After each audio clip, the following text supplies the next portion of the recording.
How do you think Arman would do against? I think Arman's big and strong, dude. He's a little bit smarter. He's a very intellectual person. He's really smart. His wrestling is a little bit different. His positioning is different. He's a big, strong guy.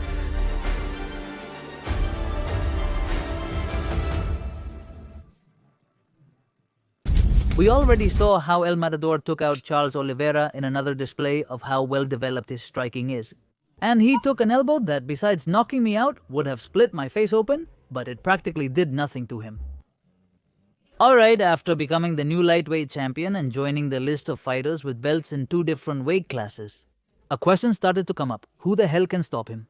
Alright, names are already starting to circulate. Paddy, who we've already made a video about, and how dangerous can Justin be? And, of course, Arman Sarukien. The Armenian who obtained Russian citizenship is currently facing challenges, after Dana put him on ice, but he's the least likely to face him. Helian made me wonder how dangerous he really is for Topuria. In this video, we will analyze his style to answer the question, beginning with his strengths. Sarukyan, with his wealth and discipline, has become a fighter who could easily be at the national team level. He has shown exceptional ability to secure takedowns and maintain position on the mat. Against a powerful striker like Topuria, his ability to neutralize Ilia's stand-up offense through takedowns and positional control could be very beneficial. Before you get upset, Topuria fans, I'm not saying he'll be able to take him down and control him. I know that for you it's impossible for this to happen, and that if he goes to the ground, it's all part of his master plan. Oh, yeah, sure. What I mean by this is that if you keep your opponent in defense mode, you cancel out a good part of his punching power because you affect his base. Just like we saw in the fight between Javed and Conor, where Javed even managed to land a huge shot because McGregor was worried about takedowns. Also, Sarukyan not only looks for the takedown, but he's very effective at transitioning to dominant positions and going for submissions. Or if necessary, apply ground and pound. He's known for his high fight pace and his excellent endurance throughout 3 or even 5 rounds. He can maintain a constant volume of strikes and takedowns, which could wear down Topuria, who, as we already know, looks for an early knockout. If the fight goes long, Sarukyan's ability to keep up the pressure could tip the scales in his favor. A prime example is his 5-round fight against Mateusz Gamrot, where he maintained a frenzied pace for the full duration, throwing strikes and constantly looking for takedowns, despite the high pressure from his opponent.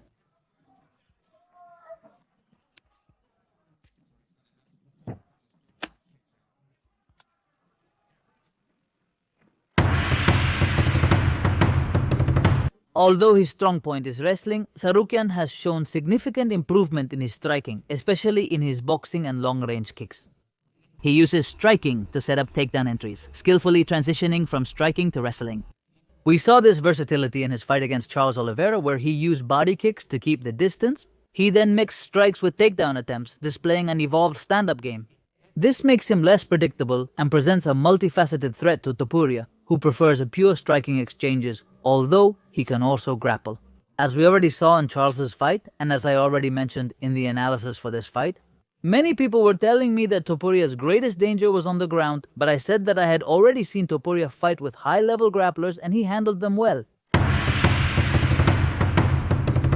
Sarukyan has shown remarkable maturity and composure in high-stakes fights, even against opponents like Charles Oliveira or Benel Darius. He knows how to stay calm under pressure and is able to execute his game plan without letting his emotions get the best of him.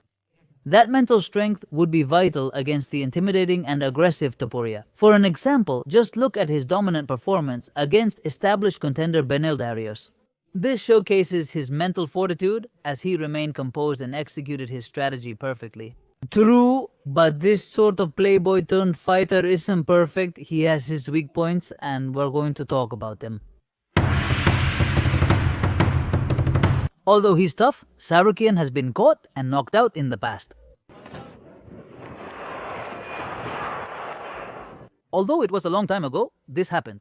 And as we all know, Topuria has devastating knockout power and the ability to finish the fight with a single punch, especially in the early exchanges.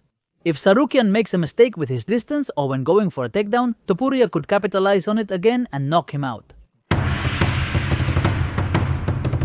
While Sarukyan has excellent positional control on the ground, his offensive submission game is not as developed as Topuria's. Ilia is a black belt in jiu-jitsu and has an arsenal of submissions. Although it hasn't been seen in the UFC yet, he has certainly shown it in the past, and as I said, I've seen him fight and I can vouch for it. I think on the ground is where Tsarukyan has the best chances and the fight could get more interesting, but in my opinion, it's still in Topuria's favor. Unlike the fighter who submitted Bryce Mitchell on the ground, Sarukyan rarely actively seeks submissions. His focus on positional control may be a drawback if Ilia reverses positions.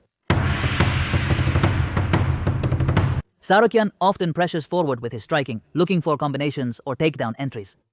This aggression, while effective and clearly the game of a wrestler, could leave him exposed to Topuria's precise and powerful counterstrikes, which is exactly the game Charles Oliveira brought to his fight, and we saw how that ended.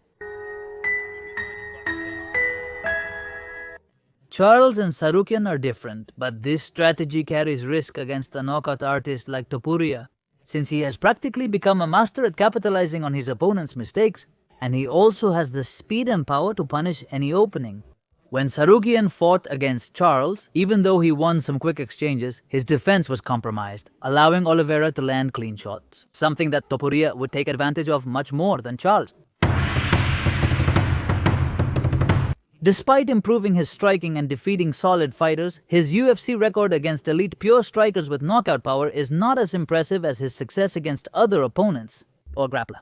Topuria represents a higher level striking test, and Sarukyan's ability to handle this threat would be crucial. That said, how threatening or dangerous can Arman be to Topuria? Well, starting from the fact that in mixed martial arts nothing is set in stone, anything can happen, and many times we've seen the underdog win. I wouldn't dismiss him so quickly in my view. His wrestling can trouble Topuria on the ground, and while his striking isn't elite, he uses it effectively. In fact, if this fight happens, it could even be seen as a way to gauge what might happen in a Topuria-Makhachev matchup. Considering that both have good striking, but their main strength is wrestling. That said, I give Sarukyan a 4 or 5 in terms of danger, raising it to 5 if the fight goes to the ground. Because that's where I really think things could go either way, depending on the strategy that's used. Of course, I think Sarukyan is more dangerous than Charles and Paddy Pimblett for Topuria, but I also think Topuria is in his prime right now. And if this fight happens, he has the odds. In his favor against Sarukyan, who also made a notable face when the fight against Charles ended. But anyway, in these videos I really appreciate your opinion, so let me know in the comments. What do you think? Does the Armenian have what it takes to defeat the Matador or not? And was I too kind or not with his score? Here's a random video for you. Thanks for your company.